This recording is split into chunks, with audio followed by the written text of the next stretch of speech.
Something about the story never quite sits right, does it? You're told it was the most important moment in human history, and yet, no one can actually agree on what happened next. Not the witnesses, not the writers, not even the believers. And the strange part is, the more you look, the less certain it becomes. So, what actually happened after Jesus Christ died? Let's go step by step. Because this isn't just history, it's psychology, the silence no one talks about. Right after the crucifixion, something unexpected happens. Not a dramatic moment, not a clear continuation of the story. Instead, there is a strange kind of silence. The narrative does not flow the way you would expect if everything were part of a known plan. It feels interrupted. What we see instead is confusion. The followers are not standing strong, waiting for a promised return. They are scattered, afraid. Some are hiding behind locked doors. Others disappear from the scene entirely. This is not the behavior of people who are confident that victory is just around the corner. Which raises an uncomfortable question. If they truly understood what was going to happen, why did everything collapse the moment he died? Think about your own life for a second. If you are absolutely certain that something good will happen in 3 days, you do not panic when things look bad. You hold on, you stay steady, you wait. But that is not what happens here. They react like people who have just lost everything. Their teacher, their hope, their expectations about the future, gone. And not in a symbolic way, in a very real, very final way. And this is where the story becomes more human than most people expect. Because it suggests they did not fully understand what they were part of. Not in the moment, not when it mattered most. It is easy, looking back, to connect the dots and see a clear narrative. But inside the moment, it feels different. Messy, uncertain. Almost like watching something fall apart without knowing how to stop it. And maybe that is the detail that gets overlooked. The story does not begin with confidence. It begins with shock. The empty tomb problem. You've heard it your whole life. The tomb was empty, simple, clean, powerful. It sounds like the kind of detail that settles everything in one sentence. Case closed. But the moment you slow down and actually look at the accounts, something starts to feel off. They do not match. Who arrived at the tomb first?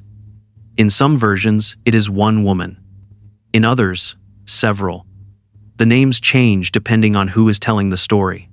That might seem small, but details like that usually matter when people are describing something extraordinary. Then there is the stone. Was it already rolled away when they got there, or did it happen in front of them? You would think something that dramatic would be remembered the same way every time. But it is not. And then it gets even stranger. Were there angels present? 1, 2, a young man, a shining figure, or no clear description at all? The accounts shift depending on which version you read. The core claim stays the same, but the surrounding details move around it like loose pieces. Now, pause for a second.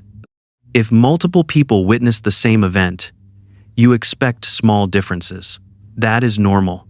But here, the differences are not just small. They shape the entire scene. And this is where it becomes uncomfortable. Because an empty tomb, by itself, does not prove a resurrection. It proves one thing only. The body was not there. That leaves room for many explanations. A miracle is one of them. But it is not the only one. Bodies can be moved. Graves can be disturbed. Stories can form around events that no one fully understood at the time. History is full of moments like that. And once that door opens, even slightly, the story begins to split, not into truth and lies, but into possibilities. And people tend to choose the one that gives the story meaning. Visions or encounters? After the death, people begin to report something strange. They see him, not as one large public event, not as a moment that settles everything at once. It happens in fragments. One person here. A small group there. Different places, different times. And the details are not as clean as you might expect. Sometimes they recognize him instantly, as if nothing has changed. Other times they hesitate, they talk to him, walk with him, and only later realize who they believe he is. That is unusual. If someone you know well stands in front of you, recognition is immediate. You do not need a delayed realization.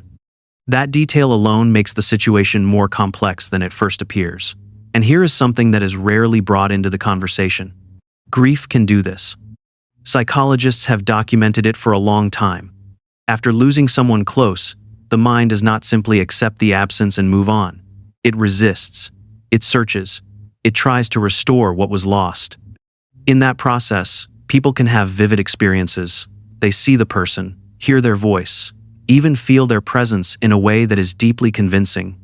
Not imaginary in the sense of being dismissed, real in the sense of being felt. Completely real. Now pause and think about the situation these followers were in. They had not just lost a teacher, they had lost a purpose. A future they believed in. A sense that something bigger was unfolding. If several people are carrying that kind of emotional weight at the same time, is it impossible that their experiences might begin to overlap? That conversations reinforce memories, and memories reinforce belief? Human beings are not isolated observers. We influence each other constantly, especially in moments of uncertainty. And this is the key point. Recognizing this does not mean calling anyone a liar. It does not mean dismissing their sincerity.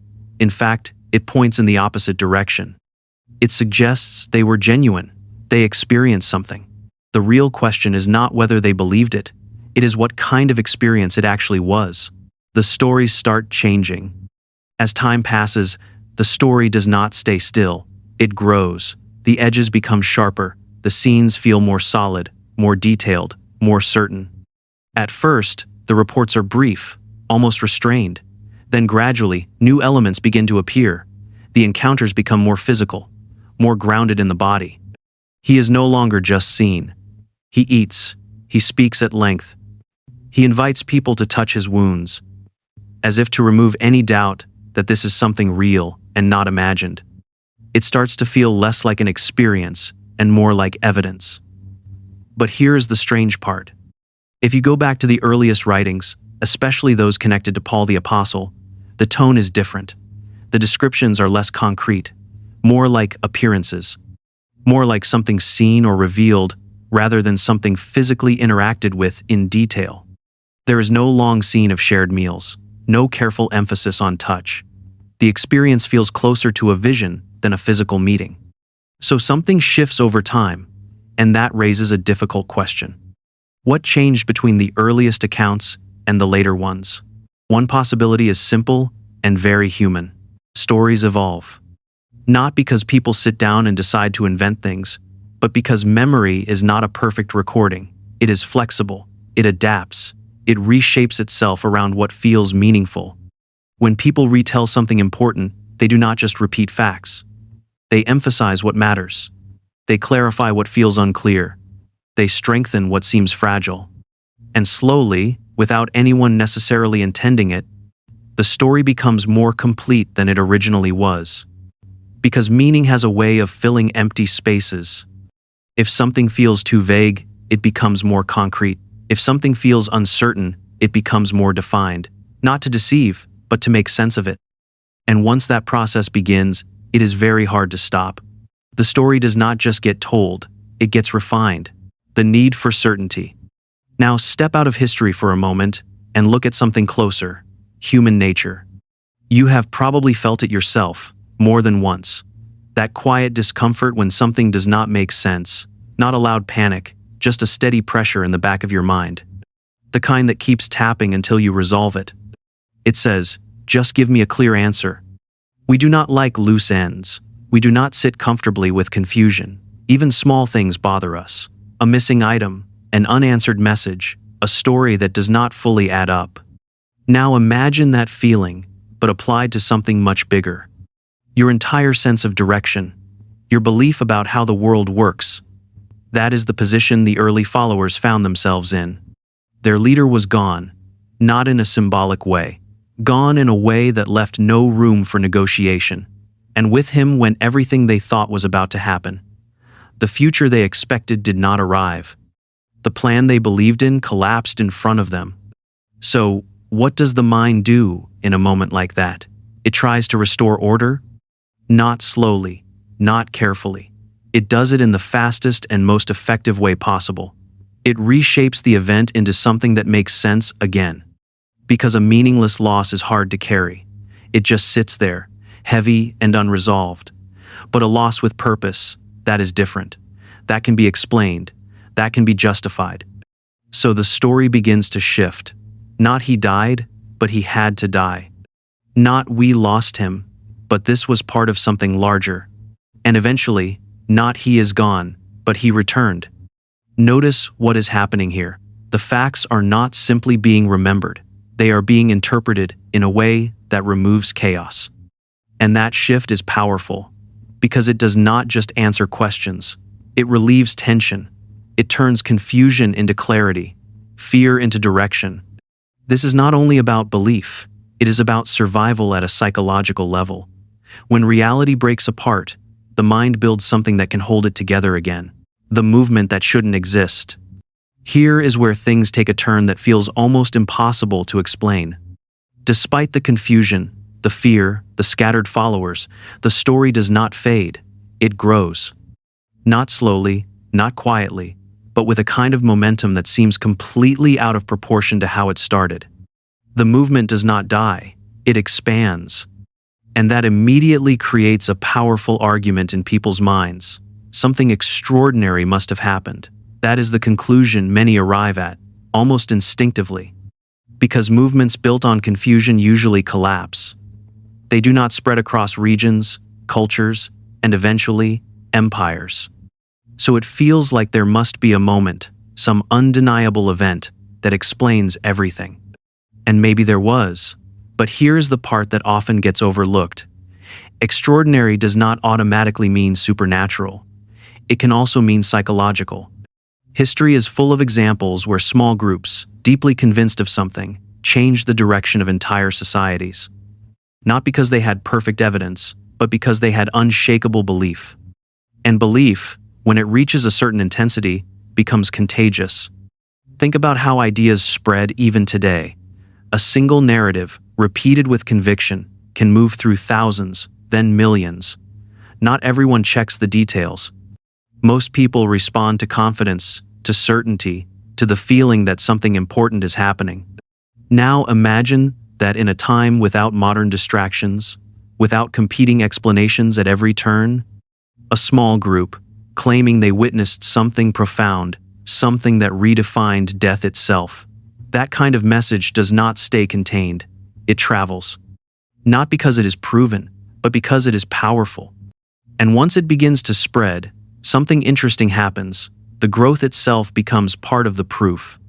People look at the expanding movement and think, this would not be happening if it were not true. But that is a psychological loop. Because strong belief does not need to wait for facts. In many cases, it moves ahead of them. And once it does, it becomes very hard to stop. The one detail people ignore. There is one detail that almost no one spends time on, even though it might be the most revealing part of the entire story. The facts do not line up perfectly. The timelines shift, the details change depending on who is speaking. But underneath all of that, something remains consistent. The emotion, fear turns into conviction, doubt hardens into certainty, confusion settles into clarity, and that shift is not subtle. It is dramatic. You go from people hiding behind doors to people standing in public, willing to defend what they believe no matter the cost. That kind of transformation does not come from casual opinion. It comes from something that feels deeply real to the person experiencing it. And this is where the focus usually goes in the wrong direction. Most people argue about what exactly happened. Was it physical? Was it spiritual? Was it something else entirely? But very few stop and ask why the emotional shift is so strong and so consistent. Because that part is not debated. It is visible in the behavior that follows. And here is why that matters. Human beings do not build their lives around abstract uncertainty. They build them around what feels true at a deep level. Once that feeling locks in, it becomes incredibly stable. Not because it has been tested from every angle, but because it resolves something inside. It gives direction. It removes hesitation. It replaces questions with answers that feel complete. And once someone reaches that state, they do not just believe quietly. They act. They speak. They influence others. So whatever happened in those early moments, Whether it was misunderstood, interpreted, or experienced in a way we no longer fully grasp, it created a shift that went beyond information. It changed people from the inside out, and sometimes that is all a belief needs. Not perfect consistency, not universal agreement. Just enough internal certainty to keep moving forward, no matter what stands in the way. So, what actually happened? Here is the uncomfortable truth. We do not know. Not in the clean, satisfying way people often expect. There is no single version that everyone agrees on. No timeline that lines up perfectly from beginning to end. No account that settles every question without leaving something unresolved. Instead, what we have is a collection of perspectives. Fragments that were written, shared, remembered, and reshaped over time. Each one carries pieces of memory, interpretation, emotion, and meaning, all woven together in ways that are difficult to separate. And that makes things messy. Because history, especially ancient history, is rarely a perfect record. It is closer to a layered story. One layer sits on top of another, each shaped by the people telling it and the context they were living in. Over time, rough edges get smoothed out. Unclear parts become clearer. Not always because new facts appear, but because belief fills in what is missing. So the story becomes polished. Not necessarily more accurate, but more meaningful. And this is where something deeper comes into focus. The story is not held together by evidence alone. It is held together by human need. The need for hope when things feel final. The need for justice when the world feels unfair. The need to believe that death is not the end of everything. These are not small needs. They are some of the strongest forces in human psychology. And when a story speaks directly to those needs, it does not just survive. It endures. It spreads. It becomes part of how people understand reality itself. So maybe the reason the story lasted is not because everyone agreed on the details.